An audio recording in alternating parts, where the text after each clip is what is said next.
Hello everyone. आज की इस वीडियो में हम डिस्कस करेंगे HP SSC secretariat clerk post code 962 के एग्ज़ाम के पॉइंट ऑफ व्यू से कुछ इंपॉर्टेंट क्वेश्चंस जो mainly history, geography, political, economics और जियोग्राफी के क्वेश्चंस होंगे। तो फ्रेंड्स, वीडियो को शुरू करने से पहले अगर आप चैनल पे पहली बार विजिट कर रहे हो तो चैनल को सब्सक्राइब कर दें।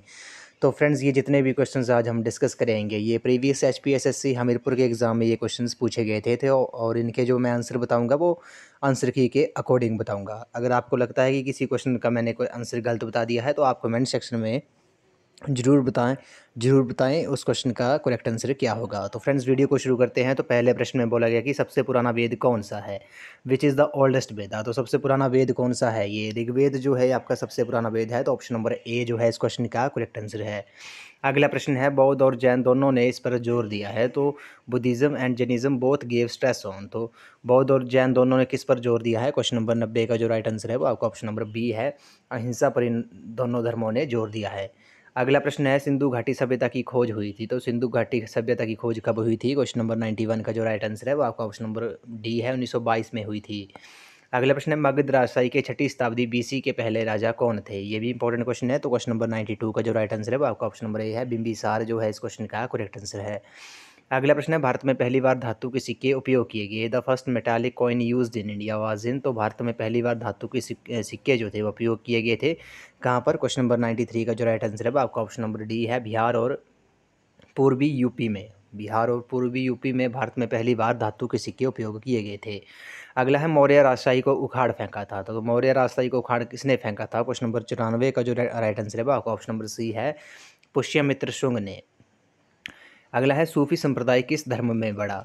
तो सूफी संप्रदाय जो था वो किस धर्म में बढ़ा था, ये आपका इस्लाम धर्म में बढ़ा था। तो ऑप्शन नंबर बी जो है इस क्वेश्चन का करेक्ट आंसर है।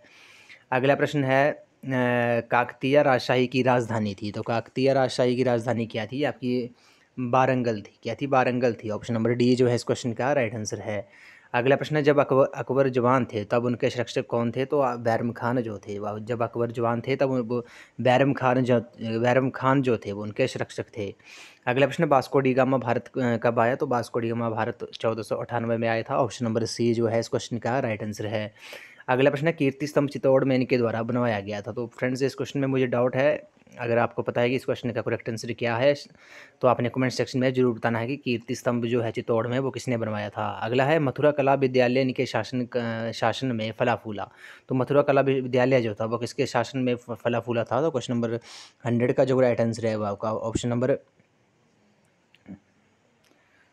तो फ्रेंड्स, आई थिंक इस क्वेश्चन का जो करेक्ट आंसर है वो, इस क्वेश्चन में मुझे डाउट है फ्रेंड्स। अगर आपको इस क्वेश्चन का करेक्ट आंसर पता है कि मथुरा कला जो है कला विद्यालय किसके शासन में फला फूला, तो आपने कमेंट सेक्शन में ये जरूर बताना है। ये जो दो क्वेश्चन है, कीर्ति स्तंभ और मथुरा कला वाला, इनके आपने कमेंट सेक्शन में जरूर बताना है कि इसका राइट आंसर क्या है। अगला है, बाबर का मकबरा स्थित है। तो बाबर का जो मकबरा है वो कहाँ पर है, वो काबुल में है, अफगानिस्तान में है। ऑप्शन नंबर बी जो है इस क्वेश्चन का राइट आंसर है। अगला है, अष्टध्यायी की रचयिता कौन है। तो अष्टध्यायी की जो रचयिता है वो आपके पाणिनि है। ऑप्शन नंबर डी जो है इस क्वेश्चन का राइट आंसर है। अगला प्रश्न है, सोमनाथ मंदिर को किसने लूटा। तो सोमनाथ मंदिर को महमूद गजनी ने लूटा। ऑप्शन नंबर ए जो है इस क्वेश्चन का राइट आंसर है। अगला है, पुरातन भारत के महान न्यायकर्ता किसे माना जाता है। तो ये मनु को पुरातन भारत के महान न्यायकर्ता के रूप में जब माना जाता है। तो ऑप्शन बी जो है इस क्वेश्चन का राइट आंसर है। अगला है, स्वराज पार्टी की स्थापना किस वर्ष हुई थी। तो स्वराज पार्टी की जो स्थापना हुई थी वो 1923 में हुई थी। अगला है, भारत में मुस्लिम लीग की स्थापना किसने की थी। ये भी इंपॉर्टेंट क्वेश्चन है। इस क्वेश्चन का जो करेक्ट आंसर है वो आपका ऑप्शन नंबर डी है, इनमें से कोई नहीं। आपने कमेंट सेक्शन में बताना है कि मुस्लिम लीग की स्थापना किसने की थी भारत में। अगला है, गांधी इरविन संधि के द्वारा इस आंदोलन को स्थगित किया गया था। तो सविनय अवज्ञा आंदोलन जो है इस क्वेश्चन का राइट आंसर है। सविनय अवज्ञा आंदोलन को गांधी इरविन संधि के द्वारा इस आंदोलन को स्थगित किया गया था। अगला प्रश्न है, भारतीय राष्ट्रीय कांग्रेस का प्रथम विभाजन किस अधिवेशन में हुआ था। तो ये आपका सूरत अधिवेशन में हुआ था। भारतीय राष्ट्रीय कांग्रेस का जो प्रथम विभाजन था वो आपका सूरत अधिवेशन में हुआ था। अगला है, स्वतंत्रता के पश्चात विभाजित होने वाला प्रथम राज्य था। ये भी इंपॉर्टेंट क्वेश्चन है। क्वेश्चन नंबर 109 का जो राइट आंसर है वो आपका ऑप्शन नंबर ए है, मुंबई जो है। अगला है, विधि के अनुसार समानता का अधिकार है। तो विधि के अनुसार right to equality before laws. तो इस क्वेश्चन का जो करेक्ट आंसर है वो आपका ऑप्शन नंबर ए है, सिविल राइट यानी कि नागरिक अधिकार जो है। नेक्स्ट क्वेश्चन पे चलते हैं। इसमें बोला गया है कि लोकसभा द्वारा पारित मनी बिल धन विधेयक को राज्यसभा में से इतने दिनों में पास करना आवश्यक है। तो ऑप्शन नंबर ये जो है इस क्वेश्चन का करेक्ट आंसर है 14 दिन। अगला प्रश्न है, लो राज्यसभा सदस्यों की अधिकतम संख्या है, the Rajya Sabha can have a maximum strength of. तो क्वेश्चन नंबर 112 का जो करेक्ट आंसर है वो आपका ऑप्शन नंबर सी है 250। अगला है, राष्ट्रपति के आराम के समय उनका कार्य कौन संभालता है। ये काफ़ी इंपॉर्टेंट क्वेश्चन है। वो holds office during the pleasure of the president. तो राज्यपाल जो है इस क्वेश्चन का करेक्ट आंसर है। अगला प्रश्न है, केंद्रीय मंत्रिमंडल सामूहिक रूप से इनके प्रति जिम्मेदार है। ये भी काफ़ी इंपॉर्टेंट क्वेश्चन है। तो ये आपका लोकसभा जो है इस क्वेश्चन का करेक्ट आंसर है, House of the People. The union council of minister is collectively responsible to House of the People. Option number D जो है इस क्वेश्चन का करेक्ट आंसर है। अगला है, कौन सा कर सिर्फ राज्य सरकार द्वारा लगाया जाता है। तो मनोरंजन कर यानी कि एंटरटेनमेंट टैक्स जो है वो आपका स्टेट गवर्नमेंट द्वारा लगाया जाता है। अगला है, इनमें से कौन सी याचिका उच्च कोर्ट द्वारा निम्न कोर्ट को जारी नहीं की जाती है। क्वेश्चन नंबर 116 का जो करेक्ट आंसर है वो आपका ऑप्शन नंबर डी है, अधिकार परीक्षा जो है इस क्वेश्चन का राइट आंसर है। अगला है, संविधान में संशोधन कार्य किसे शामिल किया गया है। ये भी इंपॉर्टेंट क्वेश्चन है। तो मौलिक कर्तव्य यानी कि फंडामेंटल ड्यूटीज़ को अमेंडेड करके कॉन्स्टिट्यूशन में इसे शामिल किया गया है। संविधान में संशोधन कर मौलिक कर्तव्यों को शामिल किया गया है। अगला प्रश्न है, भारत में प्रादेशिक निर्वाचन क्षेत्र के परिसीमन की जिम्मेदारी है। तो इस क्वेश्चन का जो करेक्ट आंसर है वो आपका ऑप्शन नंबर सी है, निर्वाचन आयोग। अगला है, नीति आयोग एक है। तो नीति आयोग क्या है, ये आपकी एग्जीक्यूटिव बॉडी है, कार्यपालिका संस्था है। ऑप्शन नंबर सी जो है इस क्वेश्चन का करेक्ट आंसर है। अगला है, भारतीय संविधान की 7वीं अनुसूची संबंधित है। तो 7वीं अनुसूची जो है वो किससे संबंधित है, ये आपकी विधान से संबंधित 3 सूची से संबंधित है। ऑप्शन डी जो है इस क्वेश्चन का करेक्ट आंसर है। अगला प्रश्न है, प्रजातांत्रिक संस्था जो ग्रामीण स्तर पर स्थानीय सेल्फ गवर्नमेंट की सबसे निचली संस्था है उसे कहते हैं। तो उसे क्या कहते हैं। आई थिंक इस क्वेश्चन का जो राइट आंसर है वो आपका ऑप्शन नंबर ए होगा, ग्राम सभा। अगर आपको इस क्वेश्चन का एग्जैक्ट पता है, एग्जैक्ट आंसर पता है, तो आपने कमेंट सेक्शन में जरूर बताना है।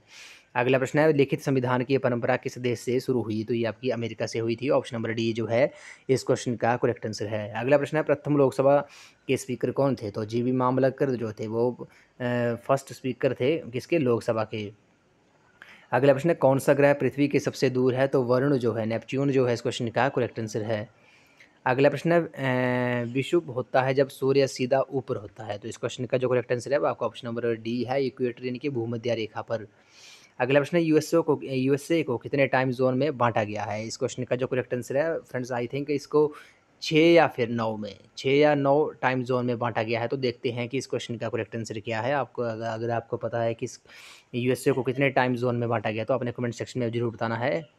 अगला प्रश्न है, prime meridian is also cold. तो प्रमुख या म्योत्र को ये भी कहते हैं। तो इसे ग्रीनविच या म्योत्र भी कहते हैं, ग्रीनविच मेरिडियन भी कहते हैं। तो ऑप्शन डी जो है इस क्वेश्चन का राइट आंसर है। अगला प्रश्न है, रोरिंग फोर्टीज आर। तो रोरिंग फोर्टीज तूफानी चालीसा है, ये क्या है। क्वेश्चन नंबर 128 का जो करेक्ट आंसर है आपका ऑप्शन नंबर डी है, दक्षिणी गोलार्ध में स्थिर उत्तर पश्चिमी प्रतिव्यावहारिक हवाएं हैं। क्या है, रोरिंग फोर्टीज जो है तूफानी चालीसा जो है वो आपकी दक्षिणी गोलार्ध में स्थिर उत्तर पश्चिमी प्रतिव्यावहारिक हवाएं हैं। अगला प्रश्न है, the ozone layer protect us from. तो ओजोन परत हमें किससे बचाती है। तो अल्ट्रावायलेट रेज से, पराबैंगनी किरणों से हमें ये बचाती है। अगला प्रश्न है, the amount of albedo in the atmosphere is about. तो वायुमंडल में एल्वेडो की जो मात्रा है वो लगभग कितनी है, ये 42% है। ऑप्शन नंबर ए जो है इस क्वेश्चन का करेक्ट आंसर है। अगला है, किस मेघ को उच्च मेघ का माना जाता है। Which cloud is known as high cloud. तो हाई क्लाउड किसे जाना जाता है, इस क्वेश्चन का जो करेक्ट आंसर है आपका ऑप्शन नंबर ए है, पक्षाब जो है इस क्वेश्चन का राइट आंसर है। अगला है, पृथ्वी की सतह में सबसे ज़्यादा पाई जाने वाली धातु कौन सी है। ये भी इंपॉर्टेंट क्वेश्चन है। तो एल्यूमिनियम जो है इस क्वेश्चन का करेक्ट आंसर है। नेक्स्ट क्वेश्चन इसमें बोला गया कि किस महासागर को रिंग ऑफ फायर भी कहा जाता है। तो पैसिफिक महासागर जो है इस क्वेश्चन का करेक्ट आंसर है। अगला है, ठंडी लेब्राडोर धारा 9 महीने का शीतकाल लाती है। ये भी इंपॉर्टेंट क्वेश्चन है। क्वेश्चन नंबर 134 का जो करेक्ट आंसर है वो आपका ऑप्शन नंबर सी है, पूर्वी न्यू फाउंडलैंड।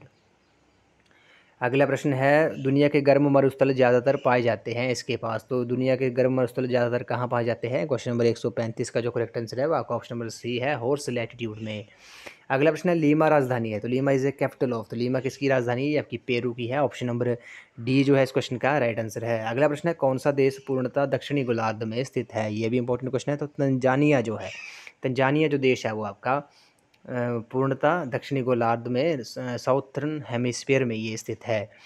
अगला प्रश्न है, म्यांमार किसका नया नाम है। तो म्यांमार जो है वो आपका बर्मा का नया नाम है। ऑप्शन नंबर ए जो है इस क्वेश्चन का करेक्ट आंसर है। अगला है, विश्व में सबसे बड़ा द्वीप समूह कौन सा है। तो फिलीपींस जो है इस क्वेश्चन का करेक्ट आंसर है। फिलीपींस जो है वो आपका विश्व में सबसे बड़ा द्वीप समूह है। अगला प्रश्न है, कौन से राज्य को लैंड ऑफ 5 रिवर्स कहा जाता है? तो लैंड ऑफ 5 रिवर्स के नाम से पंजाब स्टेट को जाना जाता है। ऑप्शन नंबर ए जो है इस क्वेश्चन का राइट आंसर है। अगला प्रश्न है, भारत में सबसे लंबी नदी कौन सी है? तो गंगा जो है भारत की सबसे लंबी नदी है। अगला प्रश्न है, दैनिक तापमान परास किस शहर का सबसे अधिक है? तो ये आपका नई दिल्ली का है। ऑप्शन नंबर ए जो है इस क्वेश्चन का करेक्ट आंसर है। अगला प्रश्न है, इनमें से कौन सा एक केंद्र शासित क्षेत्र नहीं है? तो गोवा जो है इस क्वेश्चन का करेक्ट आंसर है। नेक्स्ट क्वेश्चन है, इसमें बोला गया कि भारत में सबसे बड़ा बांध कौन सा है? तो सबसे बड़ा बांध जो है वो आपका हीराकुंड बांध है। ऑप्शन नंबर डी जो है इस क्वेश्चन का राइट आंसर है।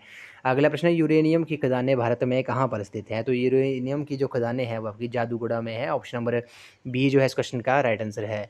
अगला प्रश्न है, भारत में पहला परमाणु विद्युत संयंत्र बना था। The first atomic power plant constructed in India was at. तो ये कहाँ पर है? ये आपका तारापुर में है। ऑप्शन नंबर सी जो है इस क्वेश्चन का करेक्ट आंसर है। अगला प्रश्न है, कौन सा बंदरगाह प्राकृतिक बंदरगाह है? Which port is a natural harbour? तो इस क्वेश्चन का जो करेक्ट आंसर है वो आपका ऑप्शन नंबर डी है, बॉम्बे। और कांडला जो है ये भी एक नेचुरल प्राकृतिक बंदरगाह है। अगला प्रश्न है, सबसे बड़ी लोकोमोटिव फैक्ट्री भारत में स्थित है। तो ये कहाँ पर है? ये आपकी वाराणसी में है, उत्तर प्रदेश में ये पड़ती है। ऑप्शन नंबर बी जो है इस क्वेश्चन का राइट आंसर है। अगला प्रश्न है, पूरक वस्तुओं की मांग जानी जाती है। The demand of complementary goods is known as. तो इसे संयुक्त मांग कहते हैं, जॉइंट डिमांड कहते हैं। ऑप्शन नंबर ए इस क्वेश्चन का करेक्ट आंसर है। अगला है, एकाधिकृत प्रतियोगिता की एक जरूरी दशा है। One of the essential condition of monopolistic competition is. तो क्वेश्चन नंबर 150 का जो राइट आंसर है वो आपका ऑप्शन नंबर सी है, प्रोडक्ट डिफरेंशिएशन। अगला है, इंपीरियल बैंक ऑफ इंडिया राष्ट्रीयकरण के बाद जाना जाता है। तो इसे SBI यानी कि स्टेट बैंक ऑफ इंडिया के नाम से जाना जाता है। The Imperial Bank of India after its nationalisation came to be known as State Bank of India. अगला प्रश्न है, CRR स्टैंड्स फॉर। तो CRR का पूर्ण रूप क्या है? कैश रिजर्व रेशो जो है इस क्वेश्चन का करेक्ट आंसर है। अगला प्रश्न है, taxation is a tool of. तो कर प्रणाली एक है, तो taxation is a tool of. तो क्वेश्चन नंबर 153 का जो राइट आंसर है वो आपका ऑप्शन नंबर सी है, ये आपकी राजकोषीय नीति है। अगला प्रश्न है, foreign investment is known by which name in India. तो भारत में विदेशी निवेश किस नाम से जाना जाता है? तो ये आपका FDI के नाम से जाना जाता है। ऑप्शन सी जो है इस क्वेश्चन का राइट आंसर है। अगला प्रश्न है, नीली क्रांति संबंधित है। तो नीली क्रांति किससे संबंधित है? Blue revolution is related with. तो ये आपकी मछली से संबंधित है। ऑप्शन नंबर ए जो है इस क्वेश्चन का करेक्ट आंसर है। अगला प्रश्न है, इसमें बोला गया कि इकोनॉमिक डेवलपमेंट डिपेंड्स ऑन। तो आर्थिक प्रगति निर्भर करती है। तो ये किस पे निर्भर करती है? ये आपकी ऑप्शन नंबर डी जो है इसका इनमें से सभी। ये आर्थिक प्रगति जो है वो आपकी प्राकृतिक संसाधन पर, पूंजी बनाना, बाजार के आकार पर, इन तीनों पर निर्भर करती है। तो ऑप्शन नंबर डी जो है इस क्वेश्चन का करेक्ट आंसर है। अगला प्रश्न है, कैपिटल मार्केट रेगुलेटर इज। तो पूंजी बाजार का नियंत्रक है। तो सेबी जो है इस क्वेश्चन का करेक्ट आंसर है। ये आपका पूंजी बाजार यानी कि कैपिटल मार्केट रेगुलेटर का नियंत्रक है। तो ऑप्शन सी जो है इस क्वेश्चन का करेक्ट आंसर है। अगला प्रश्न है, the headquarter of world bank. तो वर्ल्ड बैंक का हेडक्वार्टर कहाँ पर है? The headquarter of world bank is. तो विश्व बैंक का मुख्यालय कहाँ पर है? ये आपका वाशिंगटन DC में है, USA में। ऑप्शन नंबर डी जो है इस क्वेश्चन का करेक्ट आंसर है। तो फ्रेंड्स, आज की वीडियो में बस इतना ही। आज हमने हिस्ट्री, जियोग्राफी, पॉलिटी, इकोनॉमिक्स के कुछ इंपॉर्टेंट क्वेश्चन डिस्कस किए जो मेनली आपको HB सेक्रेटरीट क्लर्क के एग्जाम में काफ़ी हेल्पफुल साबित होंगे। तो फ्रेंड्स, आई होप आपको वीडियो पसंद आई होगी। तो वीडियो को लाइक, शेयर एंड सब्सक्राइब जरूर कर दें। तो फ्रेंड्स, आज की वीडियो में बस इतना ही। तो थैंक यू फ्रेंड्स।